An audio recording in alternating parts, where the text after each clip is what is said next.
You're listening to Last Word Radio, where you get the last word.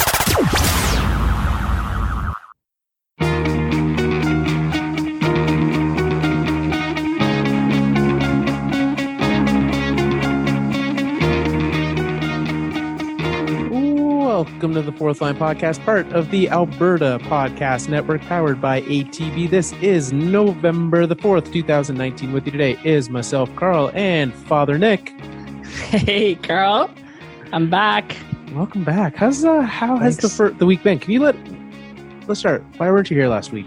Yeah, I had a little bit of a break last week because my wife and I welcomed our first child into the world last Saturday night, October 26th. So little girl, little Sadie Segan has joined us. I took a couple days off from everything so that we could bring her home and get settled. And it's been a busy week. Congratulations. Thank you. Been a good week, though? It's been a really good week, yeah. Yeah, there's a lot of anticipation leading up to it. 9 months worth of it. Yeah. Just waiting and preparing. Is it everything you hoped and dreamed? I don't know. it's a little too soon to tell. That's fair, yeah. Well, that's great. Yeah. What's Sadie's thoughts on the Red Wings so far? Well, Sadie and Dad have watched 3 or 4 games together, and 3 or 4 of those games have been disasters. So, well, is she watching right now? Because they were winning. Yeah. Well, do you know what the score is right now? We turned it off. She's too young for that kind of defeat. She doesn't need that yet. Okay. Yeah. That's not safe for children. No. I mean, can't be as bad. Bruins were up 3-0 in their game and they're now down 4-3. The Bruins? That doesn't sound like them. No. I guess because the unfortunate thing for her is she lives in a divided family now. Yeah. Yes, she does. Leafs, Wings. Are you going to let her make her own decision, or we're going to let her make her own decision as long as it's not the Bruins? I mean, you have to raise your kid with some sort of values, right? Exactly. If she decides it's the Bruins, okay, turn in your key. You can leave this house, and when you change your mind, you can come back. It's just, you know what? I like it. That's a strong set of rules and principles. I appreciate that. Yeah, if you like the Bruins so much, go find Brad Marchand and then tell me how much you like the Bruins. Yeah, find a Bruins family that'll let you live with them. Yeah, exactly. Well, welcome back. Very excited to have you. Very excited that the Fourth Line Podcast family got one little bit larger. So, before we get to the rest of the show, we've got a lot to talk about. We got a new segment. Nick disappeared for a week. You know what? New segment. Let's do it. This whole show's changed on me. You know, I don't even know where I am anymore. We'll talk about, we started the show last week talking about tacos. Oh. So it's still the same show that you know and love. All right. Sad I missed that. I mean, do you have thoughts on tacos right now? I love tacos. Favorite taco?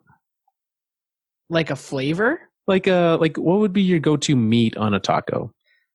Oh, probably, I don't know, probably like a good shrimp or a fish taco. Really? You're a seafood taco guy. I'd go for the seafood before I go for the meat.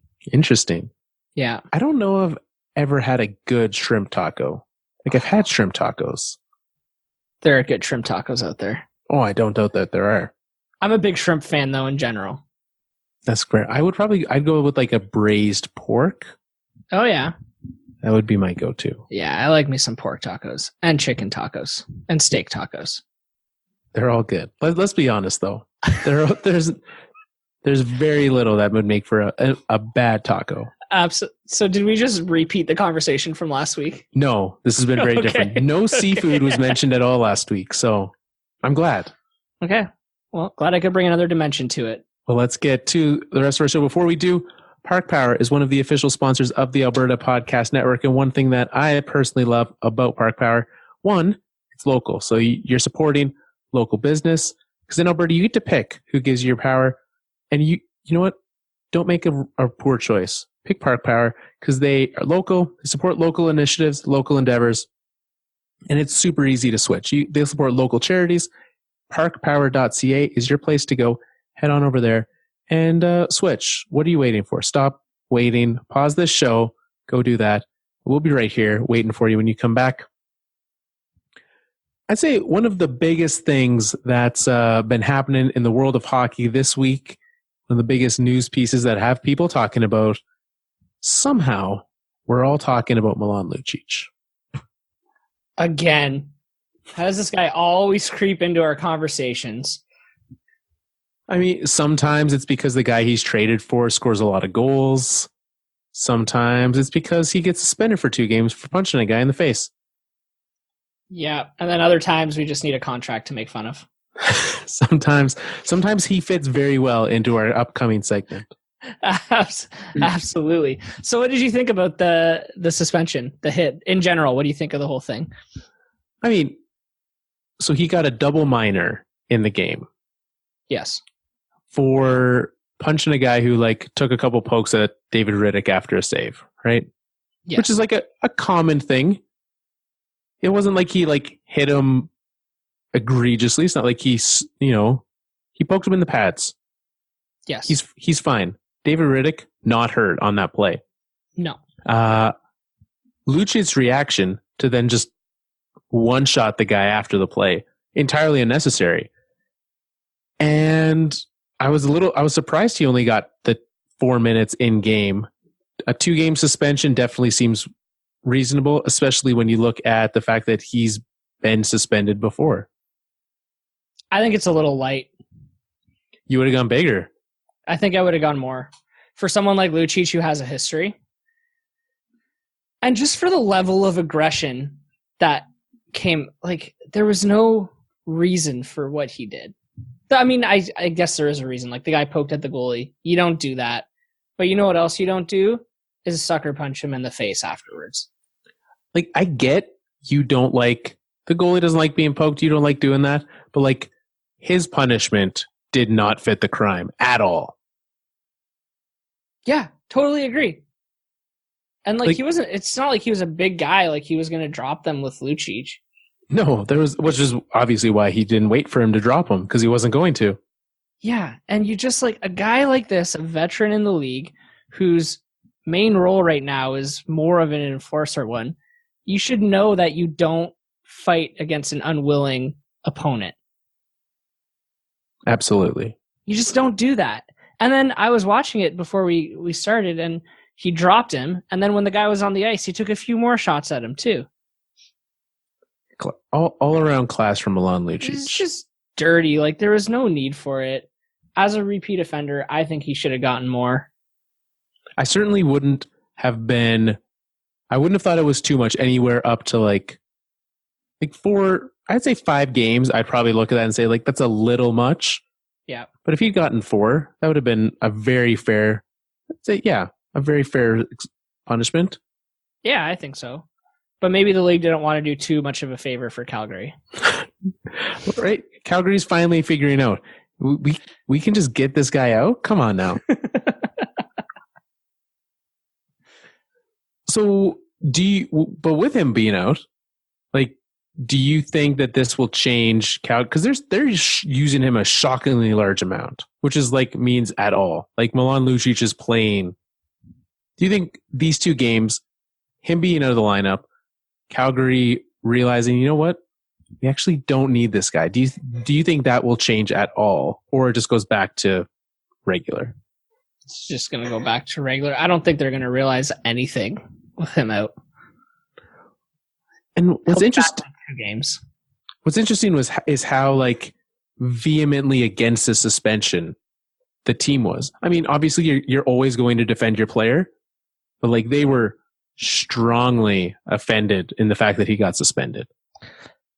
Which I don't get. Again, this goalie business happens all the time. I've seen clean open ice hits that warrant more of a scrum after than what happened to Rittich there. This is just crazy to me. Guys go follow the puck to the goalie all the time. Yeah. And yet these guys somehow think that that's an interesting, which like, I think you have to now hold yourself. If you're going to be so against this happening and saying that it's that much of a thing, you need to be ready from the Flames perspective. Like, you can't be touching any goalie, which is going to be real hard because you've got Matthew Tkachuk on that team. Right. Like, you've now set yourself a standard, and you need to somehow live up to that. Yeah, well, these guys are always talking out of both sides of their mouth, right? Whatever works for them. Yeah, I'm very much looking forward. I mean, I'm not looking. I agree with you in principle. I just don't see them. I don't see them backing that up. Oh, not at all. The talking out of both sides of your mouth is a good way to put that. Because yeah, that'll definitely be happening. Some fancy goals scored this week. The aforementioned Matthew Tkachuk scored like a behind the back between the legs overtime winner. Yeah, I've seen a lot of between the leg goals this year, eh? Yeah. So that one was good. But then like, so everyone's saying like, oh, goal of the year for that. Mm-hmm. But then we saw, for what I believe is the first time in the NHL, we saw the lacrosse goal. Yeah, that's correct. Andrei Svechnikov, first time in NHL history someone scores a goal like that. What are you impressed? Not impressed? Oh, hell yeah, impressed. That is so hard to do. Like, it's one thing to do in practice, but in the middle of a game with how fast everything's moving, to have the poise and calmness to be able to do that. And did he not try it last year and screwed it up? I was going to say, I believe so. Because doing it turns out to be very impressive. Messing it up looks ridiculous. Yeah, it absolutely does. And he's got both on his resume. Yeah, because doing it and messing that up looks exact. Like, there's no way to look like you kind of almost have it. You all look like me doing it. Absolutely. So it was a cool goal, and I'm glad that guys are getting creative and trying stuff like that, even if they're not always succeeding. But it was cool to see him succeed. Now, I have a question for you, because Jeff Merrick was talking about this on Hockey Central or something. I can't remember what day I was watching. If you watch the video closely, as he wraps his stick around the net, it looks like he hits the goalie as he shoves the puck in over his shoulder. Interesting. Like, would you call that a high sticking if he taps the goalie in the head there? Well, there's multiple things that could lead to that being high sticking. Because one, the stick's not allowed to go over the crossbar to make contact with the puck. But the stick was under the crossbar. Right. It was, but like, you're dangerously close to that. Yeah, very close. Right? Like, there will be a time where that will be called. So that, for sure, there's that side of it, right? Like, you need to make sure that you're staying below that as you whip it around. For those who haven't seen it, go look at it. But it's the goal where you like pick the puck up on your stick and then go around from the back of the net and put it in. Like, throw it in, basically. Essentially, yeah. So there's that side. But yeah, if you hit anyone with your stick as you do that, that is a penalty, without a doubt. Yeah, for sure. And I think it was a little hard to tell on when they did the ultra zoom in and the super pixelated shot whether or not he actually touched the goalie. But if he does, like if he hits the goalie in the shoulder or on the side of the head, that's a high sticking penalty. I mean, and again, the way, the reason, and the intensity of it is different. But if any player in any other situation hits someone else in the head with their stick, like, that's a big deal. For sure. So, I don't know. Do you think... I had nothing. Okay, cool. I mean, you're gone for a week, and all of a sudden the flow, it just takes a little bit to get back to it. It's fine. Our chemistry, we got to build it up again. Yeah, it's fine. Do you think that'll be something, because you said you hope that becomes more of a thing. Do you think that's going to happen? That more people are going to try interesting, cool things like that? I think so. You know, like, I don't know. I think we're getting into this next younger generation of players where they're showing a lot more of their personality and flash and style and both on the ice and off of it. And I think they're getting gutsy, and they kind of like the attention of doing cool stuff on the ice. Well, and So if I you think can we'll see more of it. Well, we've seen even this last year, the wraparound with the puck being on the ice, the wraparound has become much more of a thing in the NHL, right? And so this, like, if this is something that you have to be able to defend, because goalies are typically going down in the butterfly when there's a guy behind the net, which makes a ton of sense. But on the other hand, you go blocker on that guy with the old lacrosse goal, that's really hard to stop. Oh, for sure. Like almost impossible. Holding your stick there to be able to get that up to stop it, and then hope that he doesn't put it where your stick is supposed to be. Yeah. I think that's I don't know how a goalie would defend against a goal like that or an attempt like that. You can't, because it like the body just doesn't really move that way that quickly. But what I think we'll see is defenders, like defensemen, they're taking away all of Svechnikov's space behind the net now. They're giving him nowhere to move. Yeah, because that is something we don't see a lot of, right? You still see people being given that office behind the net.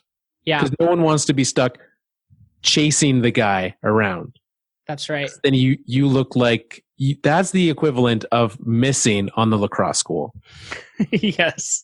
Just being behind the net by yourself in your own end, not a good look. No, it's not. So I think we'll see it get a little tighter back there, especially for guys who they identify as like high danger lacrosse players.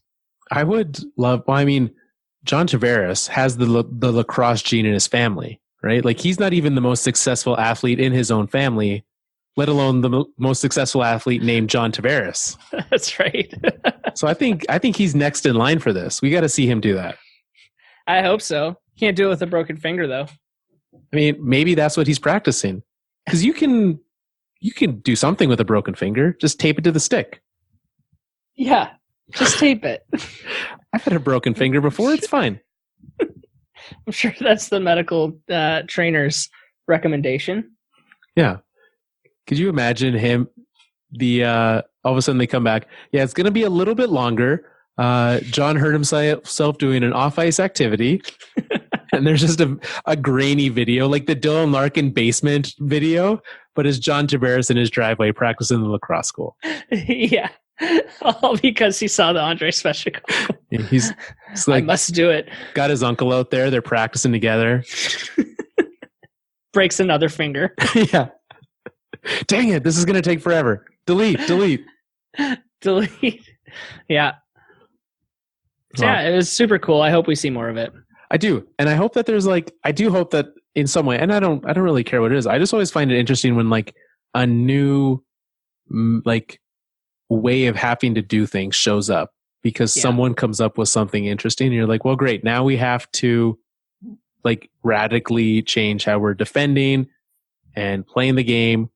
I always love when we like get into those new eras. And I don't really care if it's the lacrosse school. I mean, if there's enough people in the league who can do it, sure. But I like cool stuff. Yeah, me too. 100%. Well, you know what else is cool?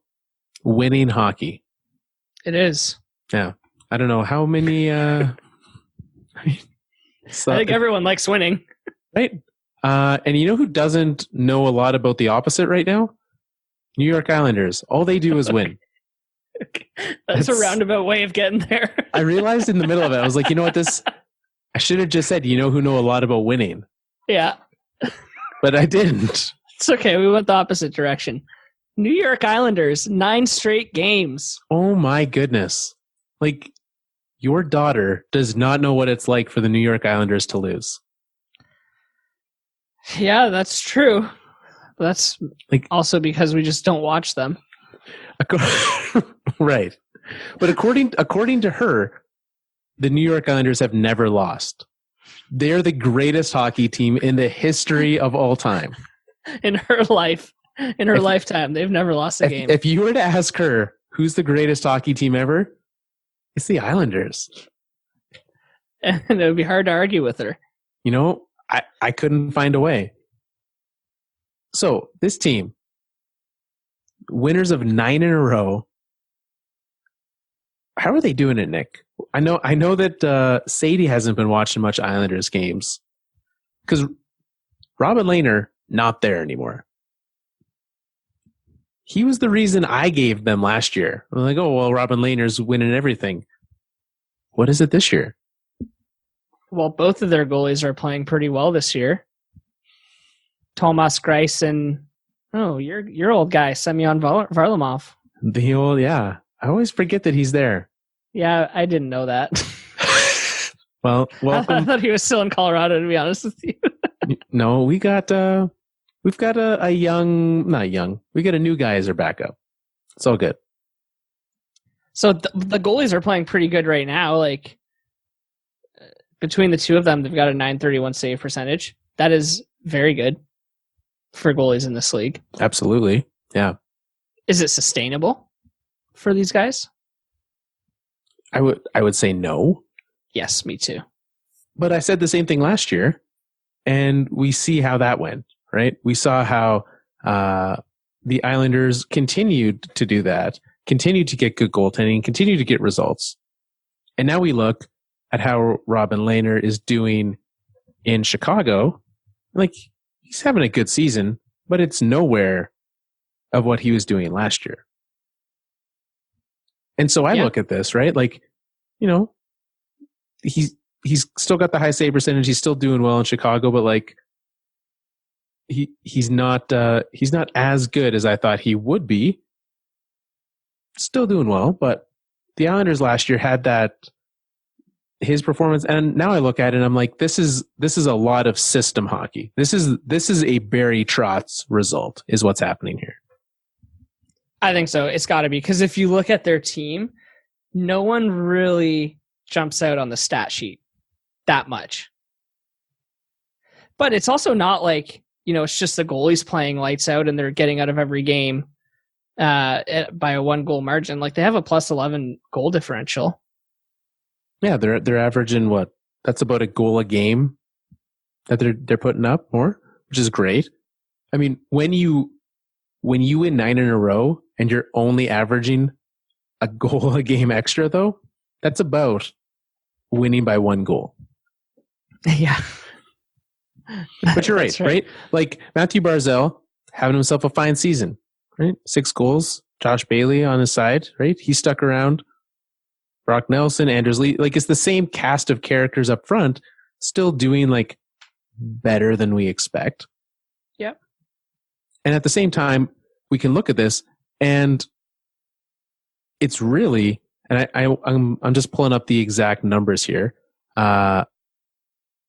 You'd expect for a team that's winning this much hockey to have like probably a really good special teams. Would you not?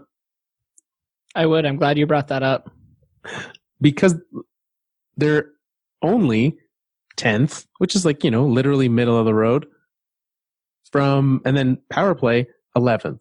So from that perspective, they're not like riding some sort of weird small sample size. Yeah. They're just like, they are that team and they're putting up results from good hockey, good play. Yep. A lot of it's coming at 5-on-5 versus 5. Now, well, can we talk about quality of competition for a minute, though? Let's do it. Because I'm looking at this 9-game stretch, and they won against some tough competitors. They beat Florida in a shootout. Sorry. They beat St. Louis in overtime, and they beat Winnipeg, but Winnipeg's not kind of who we thought they'd end up being. And they beat Tampa 5-2. So those are kind of like 1, 2, 3, 4 games out of the 9 that I think would have been the tough ones. And then they've got St. Louis, Arizona, Ottawa, Philadelphia, and Buffalo. Okay. So I'm curious to see in the next 9 games where they're facing Pittsburgh 3 times, Toronto, Florida again, and then they got the Pacific or the California tour to see how well they do against some of these tougher teams in consecutive games.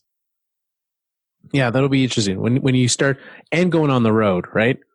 Yeah. Being able to do that and keep it up. It's very easy to, it's not very easy to win 9 games in a row. No. But it's easier to do that at home against lesser competition.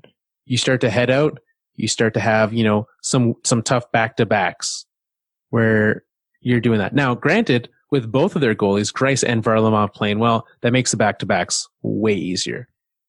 It certainly gives you confidence as a player that you can rely on your goalie. Absolutely. So what do you think? How much of this is the actual New York Islanders? Because we sat here last year. I sat here. I won't speak for you, but I know you did similarly. Okay, just throw me under that bus with you. I won't speak for you, but I just did. But I will. Yeah. And didn't fully believe that the Islanders were who they were. No, we sat here at the end of in the summertime, and we said, "Nah, them making it to the second round was a fluke." Yeah, they shouldn't have done it. They won't do it again. So now they're 10-3, and they started the year 1-3. Yeah. And I was like, perfect. There we go. Vindicated. Islanders, terrible. And then they went and won the next 9 games and made me look like a fool. How much more until we actually believe, Nick? What do they have to do? Well, their goalies need to fall back to earth first. I think what this is telling me is that they're probably, as a team, they're not as bad as I thought they were. I won't speak for you. They're not as bad as I thought they were. I still don't think they're this good because I think their goalies are playing better than they actually are. But I could see them being a wild card / bottom of their division team, bottom of their top 3. Yeah, absolutely. And you know what else? They have done this without the efforts of one Andrew Ladd.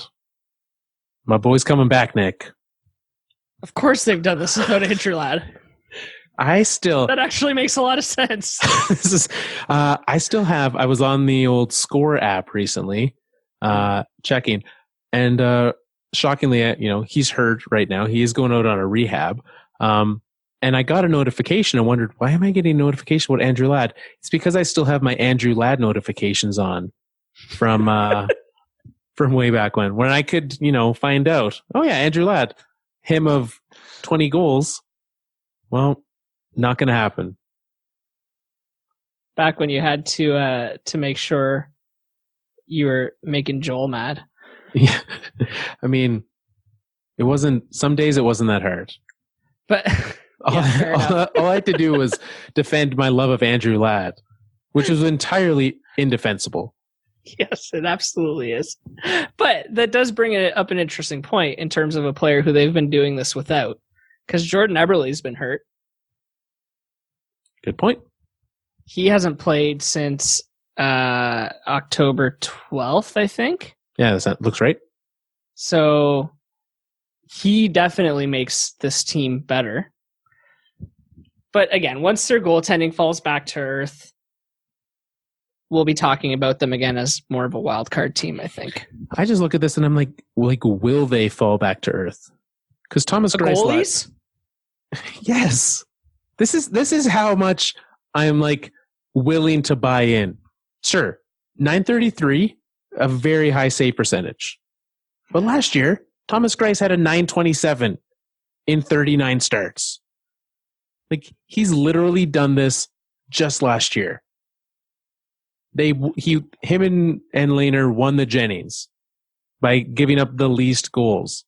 This team showed me last year that they can win a lot of games, a playoff round, by playing sound hockey, giving their goalies the best chance to succeed, and making them look like rock stars. Well, I guess I got to watch a couple New York Islanders games. I would suggest only, this low event hockey they're playing, I would only suggest maybe one. It's not thrilling hockey. But you should watch some. I'm going to. Do they give up a lot of shots? I'm curious now.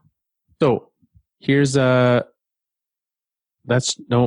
we go. Shots against, they give up the 6th least. They're 26th in shots against. Shots for, 30th.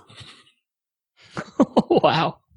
So and yet they are not the team in New York that has the least events. If you using shots as an event, I think most people would consider Corsi, but shots, Rangers behind them in shots for and shots against. So it's not exciting hockey being played in New York lately. Yeah, but you're winning, so who cares if it's exciting? Exactly. Also, the Devils, if you want to consider them as part of the New York trilogy, they're also there. Literally, you show up to New York to watch hockey and just no one is shooting. Do New Yorkers consider New Jersey as no part of New York? No. You probably just pissed off a lot of people. New Jersey and New York. And there's a lot of people with connections to both of them. So you're all welcome. Geographically, they're very close. So yeah. I understand why you did it. I could get away with that, right? I don't know, Carl. Sure. Let's move on. Their basketball team just moved across the street and moved from New Jersey to Brooklyn. So it's fine, right? It's close enough. New Yorkers, how bad was that? Weigh in. Yeah. We know where I stand on geography. How bad was what I just did? Pretty bad? Okay. Dustin Byfuglien. Him and the new Winnipeg Jets. I just want to talk about new things now. This is a new kind of situation. Yeah. Him and the Jets. I feel like I am missing something here. Can I recap what I think I know about this situation? Please. And you tell me how off I am or how on I am. Okay. Because to me, something's not computing. Okay. Last season, Dustin Byfuglien hurt his ankle going into the playoffs. He was injured. Everybody knew about this injury. But he played through the playoffs. During the offseason, he rehabbed it.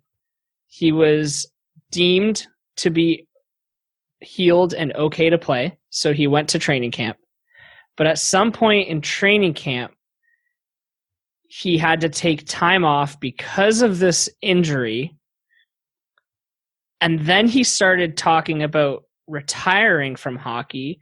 And then it came out that he may have aggravated the injury not playing hockey and didn't actually tell the team that he was still injured. Yeah, that seems fairly accurate. So, first of all, where does the retirement come into this? That's like a curveball to me. He's like, I hurt my ankle. I think I should just retire. Yeah. What? So a lot of this happened, came out on Saturday. Chris Johnson, Elliot Friedman kind of brought some of their information to what's been happening. So he had surgery on that injury that you mentioned in the offseason. The ankle, right? The ankle, yeah. Yeah. At which point, they also found out had broken his foot. So he's got both of those happening at the same time. Same foot? Yeah. Same side, I guess? Yes, from what I understand, same side. Oh, that sucks. And so that's not a fun rehab, right? No. To undergo both of those. And so he said that he would rehab and now go back, but now the Jets have suspended him. So he needs to, because he stepped away from the team without being part of it, the Jets suspended him without pay. And from what I'm understanding of the situation, he refuses to rehab because they refuse to pay him. But until he comes back, to rehab, they're going to keep him suspended. And so now Dustin Byfuglien, from what I can only assume, is sitting at home just not getting better because he's not going to rehab to the point that he can play hockey if the Jets aren't going to pay him to do it. And this is where we're at. Plus, there's also this thing that he's like, I might retire. Or is that just like a threat to get them to pay him?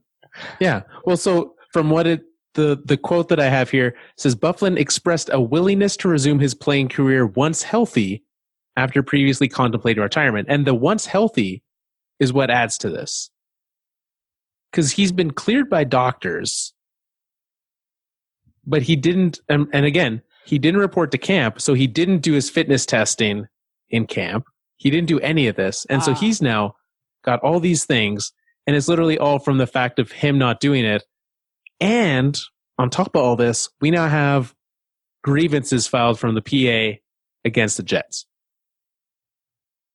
Oh, what a mess. So when he broke his foot, was that not hockey related? That I'm not sure. That's like, you're the one breaking that news to me of his unhockey related injury. Was he also practicing with Tavares for lacrosse goals? The lacrosse goal. Imagine. He's trying to lift the puck. He rolls his ankle. I was going to say, I'm not sure how he broke his foot, but I very much want that story of how he broke his foot doing it. Who knows? Yeah, I don't know. I thought I heard that Saturday night too, but that there was a possibility the injury wasn't hockey related, so he didn't tell the team about it, and then just didn't report to camp. Because they would look at his foot and be like, "Hey, this was broken." He's like, "Yeah, drop my lacrosse stick on it." Those things are a lot heavier than I thought. Yeah.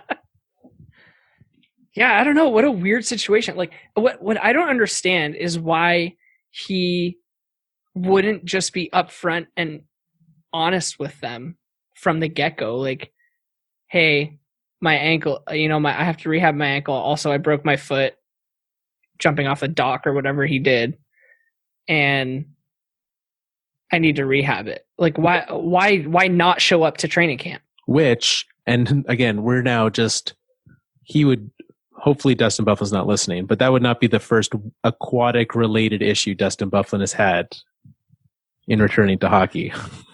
Oh, I just made that up right now. Well, I know. What is the other aquatic related issue? Well, he had his boating, right? Do you recall? I don't know that story. Dustin Byfuglien had the boating DUI. Oh, I didn't know that was a thing. Yeah, that was a few years back, but that is for sure a thing. He pled guilty to careless boating. Boating. So, kids, don't drink and boat. It's not a good idea. Like, legitimately. Like, I say that, but like, it's a terrible idea. Don't do it. It's very illegal. And you could very well die. Yeah, it's very dangerous. It's not something we should be joking about. but also, Dustin Byfuglien made some mistakes. Yeah. So I don't understand why he wouldn't just be honest with the team through all of this. Well, it's not like it's led to him not getting any money. Yeah. Like, if they're going to take some back, which I guess it's the same thing, right? They're going to take the money back until he shows up. And he's got to rehab this injury. And if he's not showing up until he's healthy, it's not going to be good. Do you think, does he ever play for the Jets again? I have to think so.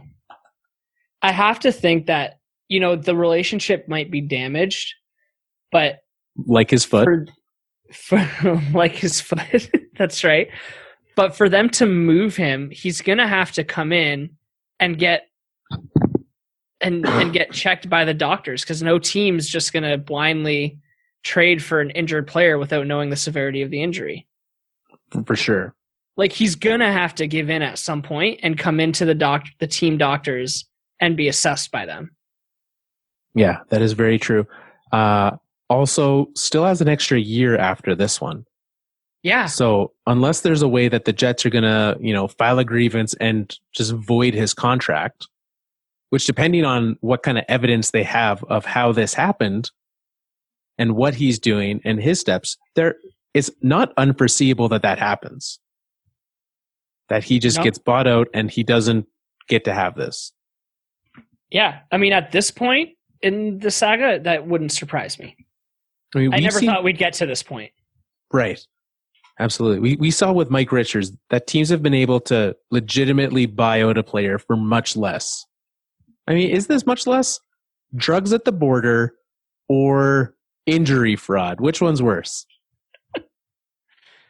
I mean, one's worse from a public relations standpoint.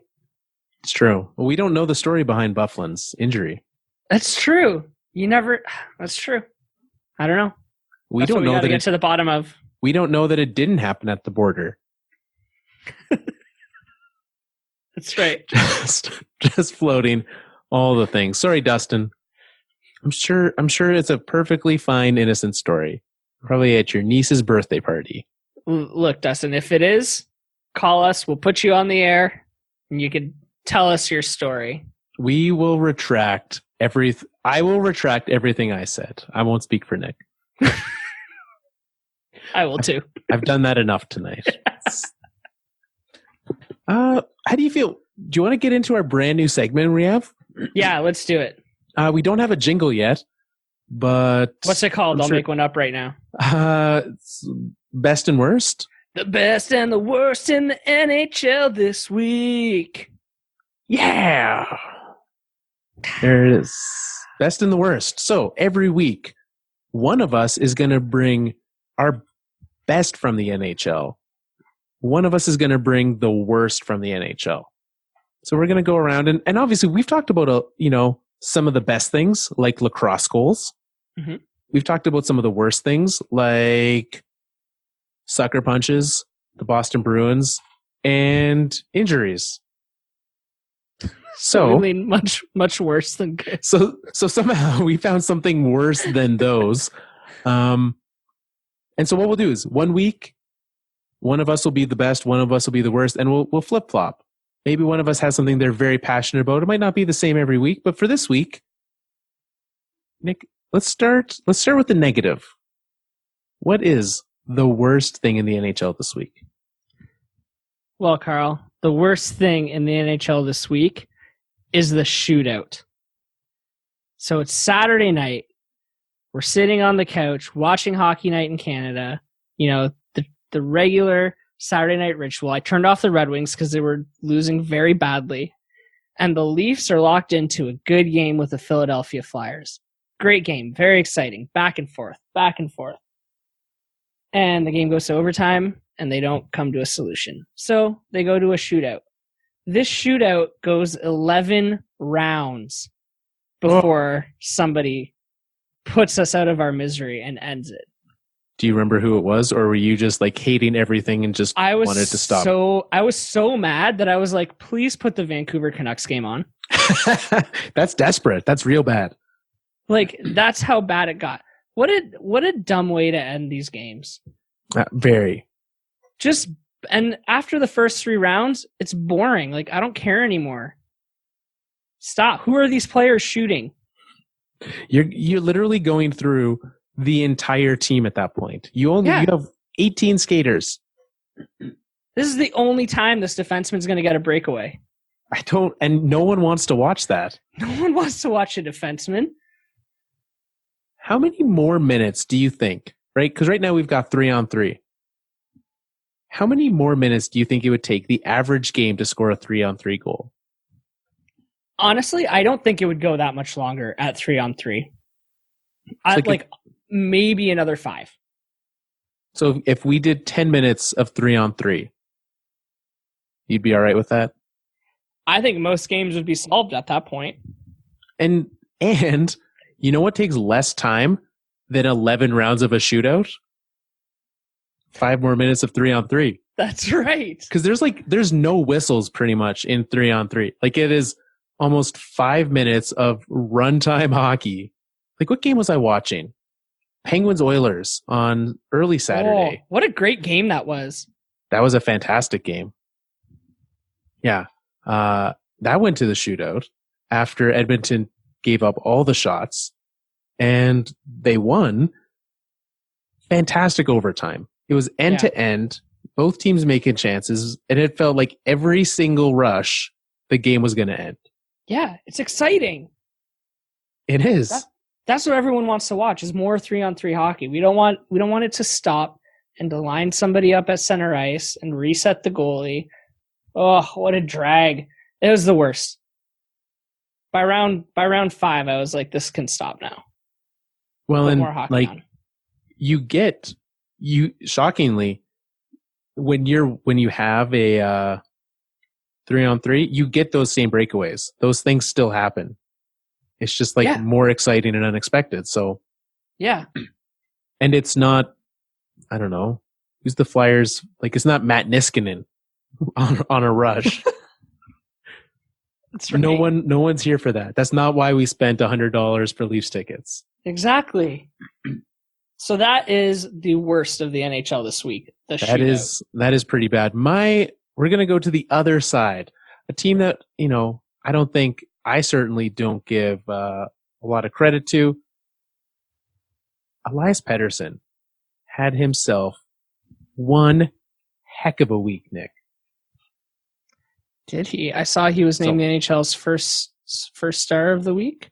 Was he? I mean, I think so. Let's not start a precedent of me picking my best of the week just being the first star in the NHL then. I think but that's what I've done. I could be wrong. Good news, me and the NHL agree. Elias Pettersson, best of the week. He had 2 goals against the San Jose Sharks in a loss against the Ducks. Did not have any points. Very disappointing. 4 points against the Kings and 3 assists against the Florida Panthers. Him coming up with, since this last show happened, he had 3 goals, 6 assists in 4 games. That's mighty impressive.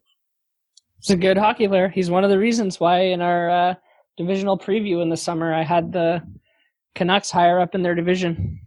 Well, absolutely with good reason. And this year, certainly his numbers right now, like he's on pace for, what is it? I believe 90. He currently is on pace for 82 assists.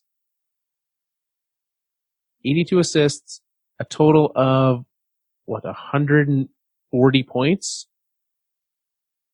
So certainly that won't last. No. 117 points, 82 assists, and whatever that works out to for goals. But from last year, he was certainly more well known for his goal scoring. And now this year, you've given him some better line mates, right? Like the Canucks in general, their top 6 have improved from last year. For sure. Because not only that, those were pretty much all even strength points. Two of those were on the power play. Nope, that's not true. Misreading that. What was it? Yeah. 1, 2, 3, 4. 4 of his 9 points are on the power play. So 5 of those even strength. But in that game with Florida and the 4-point game against LA, right? On one of them, like Besser, Quinn Hughes, big old Quinn Hughes on the power play there, right? Which he's out right now. So we'll see how that impacts Elias Pettersson. Quinn Hughes is having himself one heck of a season. So on that power play there, right, being a part of that, against Florida, he was in on goals for JT Miller. He was in on goals for Brock Besser. And where's the third one? 2 for JT Miller. JT Miller, what a night. So a great get for Vancouver. Right? I mean, it cost them a first, but that's going to be one super worth it. I think that was a good trade. The other side of it, so you add that, but also he's much less sheltered this year. Now, like, they're actually like using him as like, okay, you are our guy. We're using you all over the place. You look at his usage. He's gone from an offensive zone start of 70%. He's down to 46. So they're using him all over the ice in all situations because they're like, look, you're our guy. We need you to be our guy. We're going to use you as needed. It's working out great. Well, and he's at that point of his career too, right? Where it's like you have a great season under your belt. Now it's time to, You're not just going to get the ozone starts where you can fire the puck off the draw. Now it's time to take on a heavy workload. Yeah. And it's paying off for them. It is. And I was just looking at his shooting percentage, and it's at 20%, and I thought that's not sustainable. There's no way. But if you look up a line at his shooting percentage from last year, 19.4%. Yeah. I mean, like, a good player can shoot in that range, for sure. He's just got a wicked shot. Oh, it's crazy. Unbelievable. So that's my best of the week. Elias Pettersson. He's Good a fantastic player. If you have not watched more, don't show me that. What is happening here? Sorry, I pulled up some. Oh, it's alphabetical order. That's why. I always hate when they show it in alphabetical order. But like, if you sorry, I was just like, this is what's happened here, Nick. I pulled up a set of stats, and I'm like, what stat is Justin Abdelkader leading the league in? It's his last name. That is the stat that Justin Abdelkader is leading the league in. In case you are wondering. Okay, I understand your confusion. What I wanted to pull up was similar. I was trying to look up the shot percentages from last season. Yeah. And in case you are wondering, since I looked it up and brought us down this terribly led rabbit hole, Yeah. Other players with 20% or so: Thomas Hertl, Joe Pavelski, Braden Point 21.5, Leon Draisaitl 21.6, Stamkos 19.2. So certainly, those are the top goal scorers from last season. Elias Pettersson's 19.4 and 20, certainly repeatable. He's right up there with them. I like it. Yeah. Speaking of Joe Pavelski, topic for another day, though. Those San Jose Sharks without him, not looking good. That very well could have been our worst of the week. Yeah, easily. And you know what? I think I'll be up for worst of the week next week. And so who knows? I certainly will take whatever opportunities I have to poo-poo other Central Division teams when I'm missing Gabe Landeskog and Mikko Rantanen. It's all up for grabs. All right. We'll see where we're at next week. We're out here getting shut out by the Arizona Coyotes. So, I mean, unless you're making them the best of the week, it's the only way that's defensible. Yeah. Well, there you go. There's our new segment, the best and the worst of the week in the NHL. We'll be bringing you that every week so that you can remember, and some things that are a little off the beaten path. It's always fun to take a peek.